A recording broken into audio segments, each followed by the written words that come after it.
Hi and thank you for clicking on this video. My name is Furk, aka Phil, and today I want to share with you my experience with the Leica Q3 after 7 months of owning it, why I bought this expensive camera in the first place, share my experience with that camera, and why Leica gave me 2 reasons to sell the Q3. If you clicked on this video, I assume you know what the Q3 is, and this is not the first video you are watching on this topic. Therefore, you also know that this camera is quite expensive, about 6,000 euros for a fixed lens camera. You can say that this camera is a luxury point and shoot camera. The main reason why I looked at the Leica Q3 was that I wanted to have a relatively compact camera to do everything for documenting my life and my family, including video. Since I owned a lot of cameras before that, from Sony, Canon, Fujifilm, etc., all these cameras were excellent regarding image quality and tech, like autofocus, but because of the big bodies and the lenses, especially for full-frame systems, I never took them with me because it was too bulky, especially when I was out with my kids, and therefore all these cameras stayed at home and collected dust. That's why I thought having a smaller compact camera, which unites all the features of the big boys, might lead me to using the camera more. And because of the hype of the Leica Q system on the internet and social media, I was hooked on this camera. Also, previously I owned the Leica Q and the Q2 monochrome, so I had a rough idea what I was getting into. And since the Q3 has also video features and improved autofocus, I thought that this camera is the dream camera I was looking for. And that's basically the main reason why I bought this camera. In a nutshell, it was for me personally regarding the specs, what I experienced with the Q and the Q2 monochrome, the all-in-one camera I was searching for. Especially since the Q3 has included high-spec video features. I was also willing to pay this price because compared to the camera systems I had before, like my Canon R6 or the Sony a7 IV, these camera systems combined with the lenses came up to the same price as the Q3, and as I already mentioned, I valued more compactness and lightweight more than the versatility of interchangeable lenses. When I got my Q3, I was very happy that the people from Fotoprofi Essling, shout out to them and links below in the description, they managed to get me a Q3 quite early after launch. I think it was just 2 or 3 weeks. And I was one of the early adopters regarding the Q3, and I made several videos since then on this channel also about the Q3. And when I got the Q3 in my hands, well, as already mentioned, I had the Leica Q originally and the Leica Q2 monochrome. It was expected that the build quality was excellent, as many people has raved upon this topic also on social media. But after the 6 months or 7 months I used it, I have to say that high build quality doesn't equal durability. What do I mean by that? If you look at used Leica Q or Q2 cameras on eBay, etc., and look at the pictures, you will see quite the usual pattern regarding the scratches and the marks which used cameras have, but specifically the Q lineup, in my opinion, it's quite easy to scratch that body. As I already mentioned, the build quality is excellent if you hold the camera in your hand, but in my experience it's also scratched quite easily. I also somehow managed to get a scratch on the EVF or the glass of the viewfinder, which never happened to me before on other cameras, because here you have the eye cup usually. The Q lineup does not have an eye cup, and therefore I was somehow able to get a scratch on that glass. That got me quite upset because I think I got that scratch 2 or 3 months in of owning it, and paying a 6,000 euro camera which easily scratches, that made me a little bit upset, to be honest. But I was also aware that I will not baby this camera because I was using it every day to document my life and my family, as mentioned before. Somehow the camera during these months got more marks of usage, which if I now compare to my Nikon ZF or even the Fujifilm X100VI, they don't scratch as much or easily. Yeah, just my experience regarding the build quality of the Leica Q. I think that's also why people somehow got upset when the M11 has the aluminum body, which is more lightweight. The Leica Q lineup has also aluminum bodies. And if you compare the M bodies, which have brass, like my Leica M9, they just don't scratch as easily, in my opinion. This Leica M9 is from 2007, I think, and the user has used it before quite heavily, I think, because you have here also the nice brassing to see on the bottom plate, and on top it's also has some brassing. But it has no scratches, which I experienced with all my Q cameras before, especially my Q3, which I bought new. And therefore, in my opinion, the Leica Q lineup is not as durable like the M bodies with brassing material. And I think that's also the reason why the Leica Q system is the entry-level system of Leica. Just my 2 cents on about build quality, since everybody raves about the build quality of the Q line, but in my opinion it's not durable. Regarding the 28mm 1.7 Summilux lens, I think you also heard a lot about the amazing image quality about this lens already, and I can only agree with all the opinions of professionals and also semi-professionals photographers out there. I personally I am only a hobbyist and just adore high build quality and image quality, of course. There's no discussion about the quality of this lens. It's amazing. And thanks to the 28mm, which is a wider focal length, you can also combine it ideally with the 60 megapixel sensor of the Q3 to crop a lot into the image, so to recompose, etc. That works like a charm. And I also made a video why I personally like high megapixel cameras for street photography, because I'm an introvert. You can check it up here. But I think you also heard a lot already that the 28mm in general of the Leica Q lineup is not a true 28mm lens. It's more about 25mm-ish focal length. If you compare side-by-side footage of a true 28mm image next to a Leica Q camera, independent if it's the Q1, Q2 or Q3, you can see that the image of the Q is much wider compared to a true 28mm focal length lens. And after watching myself a lot of videos about this topic and the Leica Q in general, only Gaijin explained it in a way how I understood it, why this is the fact. One reason is the focus breathing, that the lens of the Summilux 28mm 1.7 of the Leica Q has quite a lot of focus breathing. And yeah, just check Gaijin's video about the Leica Q3 up here. He explains it, in my opinion, the best, why this is the case, or at least what the information he got from Leica. And yeah, that's something just to be aware of regarding this amazing lens, but also not a true 28mm lens. My experience personally regarding this lens is that because it's wider than 28mm, it also distorts a lot around the edges.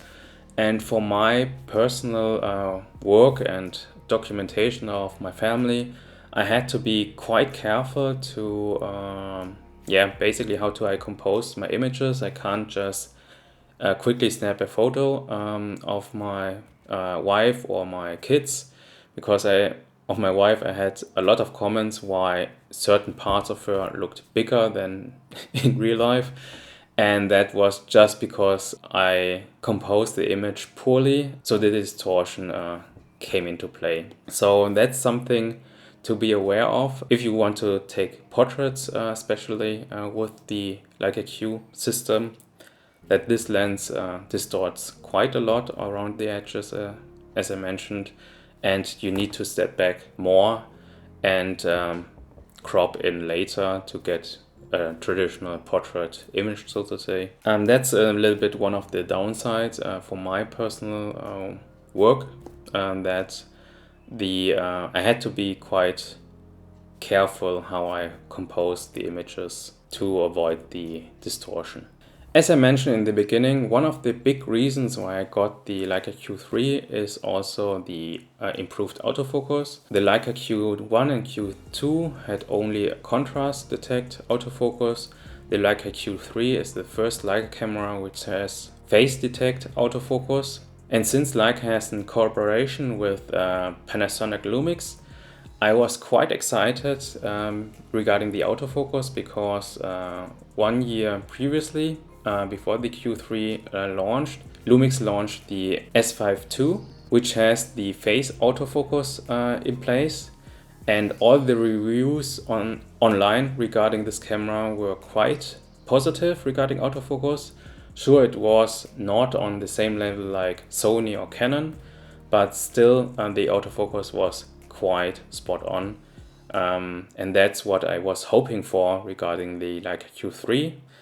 Unfortunately, I was disappointed in the autofocus department, specifically regarding continuous autofocus. The autofocus was, in my opinion, quite hit or miss with the Q3. Sure, it was better than the previous generations. If you look at the images of the Lumix S5 II and the Leica Q3, in my experience, the Q3 was much worse than compared to the Lumix. And yeah, as I mentioned, that was quite disappointing in my opinion, because I was hoping for at least the same level of autofocus, since there's an alliance between Lumix and Leica. And I have my speculation why that might be the case, but more on that later. Because of the not ideal autofocus, also my expectation regarding video work on the Leica Q3 was also quite hit or miss. I like to film my kids also with autofocus, and that was not spot on with the Q3. Specifically in video, the autofocus was hunting a lot, although there's phase autofocus. And I think the Leica Q3 is now almost 1 year old since launch, and there's no firmware update yet which significantly improves the autofocus. So yeah, this was one of the big points where I was quite disappointed, because I had just different expectations based on the alliance between Lumix and Leica and the S5 II results of autofocus. And related to that topic, it's also, so to say, Leica's fault why I sold the Q3 again. And I personally have two reasons for that. One is the speculation of mine, because in my opinion the Q3 is an excellent camera, specifically regarding the hardware, but the software of the Q3 is lacking a lot. And my speculation is that Leica has not enough IT resources to fully develop the software of the Q3 to its fullest potential. It's basically bottlenecked by the IT resources of Leica. You have to know that Leica is not quite a small company. I think according to Wikipedia they have around 3,000 employees. I will blend you for comparison the employees of Fujifilm and Canon, just to have a quick comparison. And therefore there's not enough manpower, I guess, to put employees in certain projects. But the reason why I think that the IT resources is a bottleneck of the Leica Q3, and in general a Leica problem, is if you look at the firmware updates of the Leica Q3 compared to what Leica promised during the launch of the Leica Q3. First of all, the Leica Q3 froze a lot after launch. I also made several videos on my channel. Basically, it was just freezing and you had to put out the battery to get it restarted again. And in the first final productive firmware, that happened to me almost every day. And I think after the second firmware update, that issue was solved. Although it was known by Leica, they were not able to fix that issue in the first firmware update. I think on Leica rumors it was also saying that they are aware of the freezing issue, but they were not able to deliver that firmware update on the first firmware update. It was fixed on the second one. That alone shows me that they don't have enough resources to prioritize the firmware updates to fix issues for a $6,000 camera. That was also one of the big disappointments regarding my experience with the Leica Q3, that I had software freezes for a camera I paid $6,000 where I expected premium luxury experience. And if you have freezes, that is not luxury experience. So just my 2 cents on that topic. As I mentioned, all these freezes, all these bugs were luckily resolved by Leica in the first year. I think we have now about 3 firmware updates, and with the latest one, all the bugs I was aware of and experienced were fixed. But as I mentioned, if you need a complete year to get all the bugs, major or minor bugs whatsoever, out of the system, that shows me that there's a lack of resources.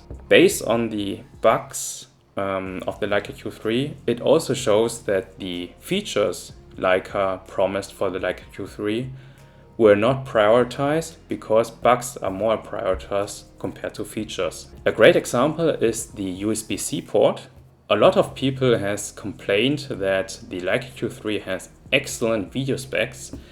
You can record in log, in 8K, etc. But you are not able to plug in a microphone.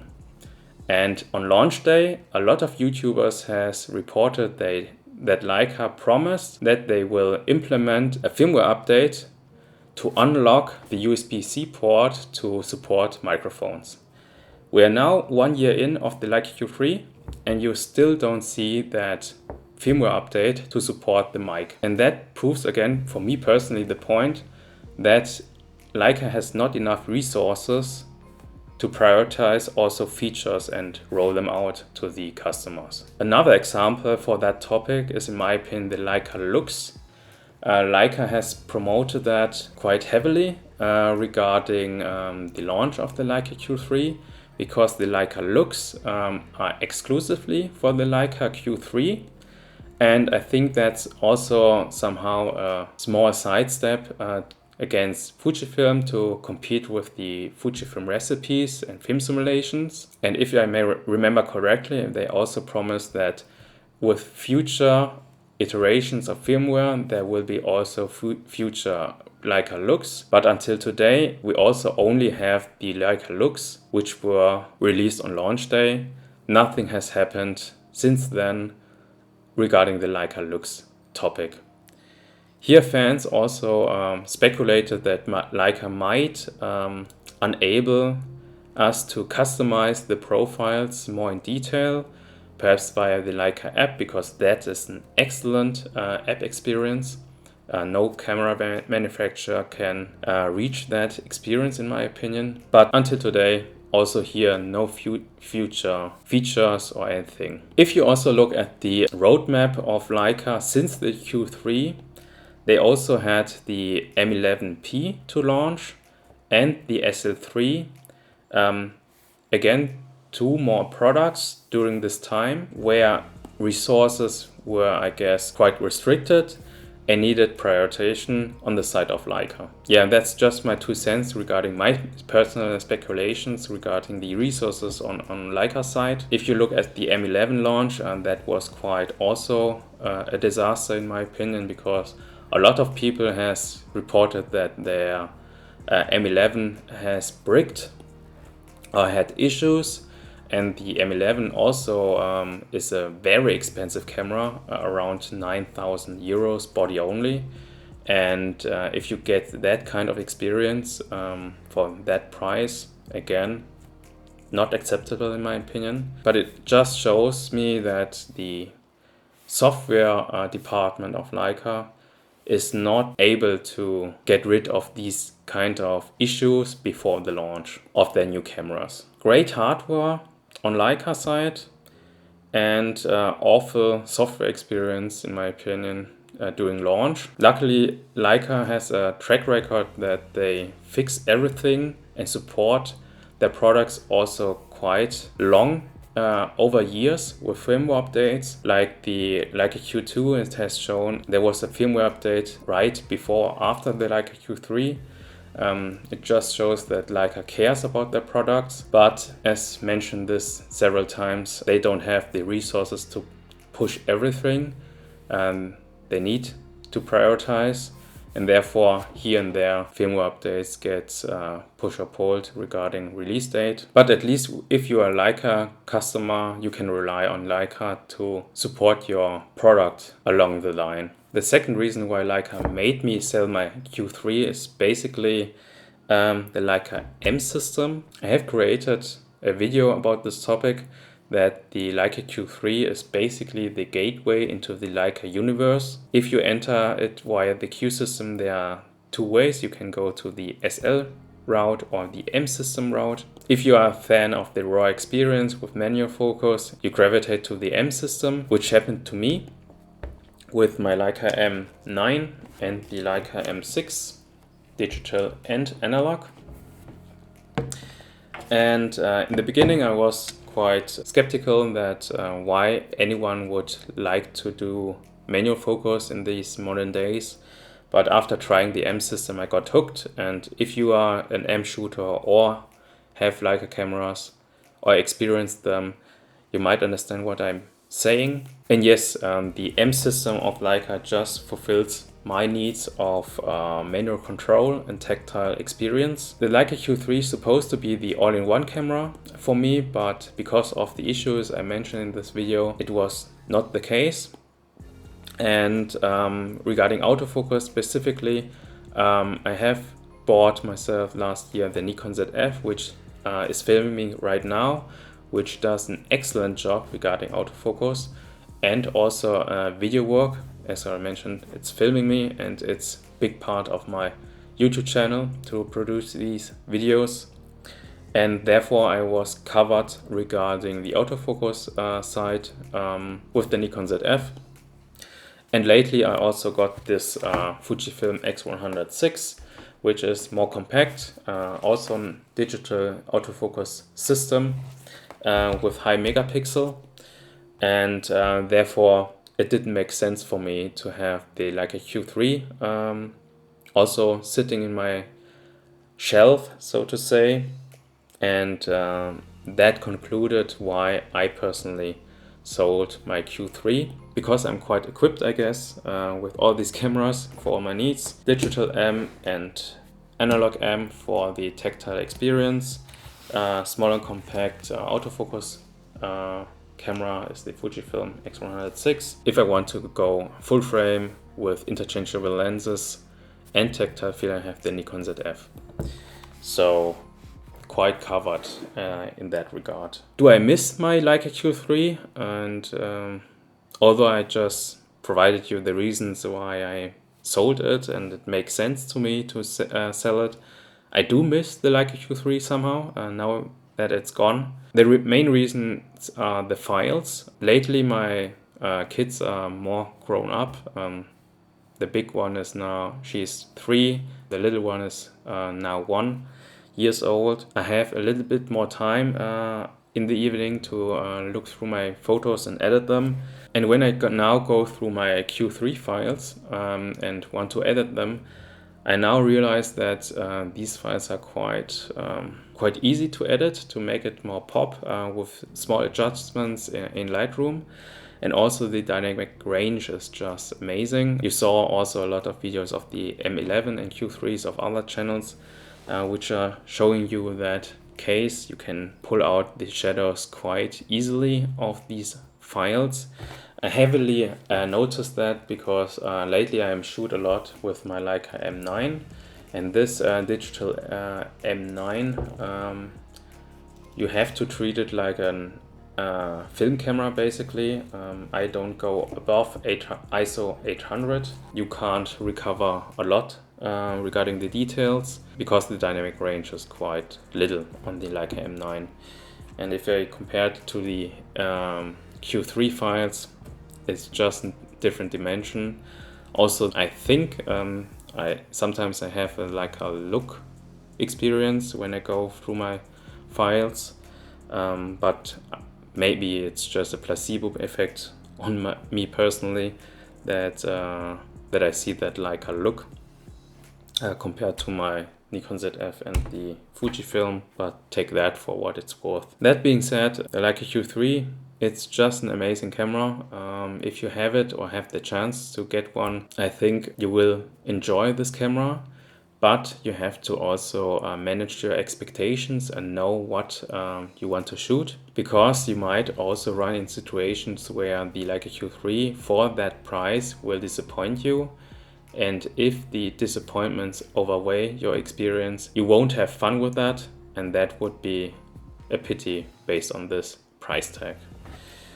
Also, regarding the comparison of the Leica Q2, I think the Leica Q2 is right now the better deal to get, because the value depreciation is quite done on that camera, I think, right now, depending on the country, I guess. But regarding image quality, you won't miss anything.